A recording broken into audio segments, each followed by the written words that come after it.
বাবা মায়েরা সবসময় আমাদের পাশে থাকে না, না থাকে বন্ধু-বান্ধবেরা, ফলোয়াররা বা এমন কিছু মানুষজন যারা হয়তো দূর থেকে আমাদের সম্পর্ককে দেখে অনলাইনে বাহবা জানায়। আমাদের পাশে থাকে আমাদের লাইফ পার্টনার বা ফিউচার স্পাউস। দেখবে কঠিন সময় তুমি তোমার পাশে কাউকে পাবে না। হসপিটালের করিডোরে হয়তো তোমার পাশে থাকবে তোমার লাইফ পার্টনার। তাই marriage is not about butterfly effect, marriage is a commitment, emotional maturity, emotional stability. ভালোবাসা অতি অবশ্যই জরুরি, কিন্তু ভালোবাসা পর্যাপ্ত নয় একটা সম্পর্ককে টিকিয়ে রাখার জন্য। ভালোবাসা একটা ফিলিং, সময়ের সঙ্গে অনুভূতি চেঞ্জ হয়।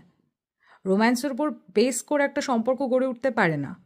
একটা সম্পর্ক গড়ে ওঠে ধৈর্য শক্তির ওপরে। অপর দিকের মানুষটা কতটা কঠিন সময় কাম থাকতে পারে। কারণ একটা সম্পর্ক মানে সেখানে পারিবারিক সমস্যা আসবে, অর্থের অভাব বোধ করতে হয় অনেক সময়, অনেক ক্ষেত্রে দেখা যায় অসুস্থতা আসে। এই কঠিন সময় এমন একজন মানুষকে পাশে পাওয়া ভীষণভাবে দরকার, যে সেই মুহূর্তে তোমাকে সাপোর্ট দেবে। তাই বিয়ে মানে তর্কে জেতা নয়। বিয়ে মানে হলো নিজেকে সবসময় অন্য মানুষটার প্রতি ডিভোটেড রাখা, এরকমভাবে যাতে আমি সবসময় তার পাশে, তার সুখ দুঃখ যাই আসুক না কেন সমস্ত রকম পরিস্থিতিতে তাকে সাপোর্ট দিতে পারি।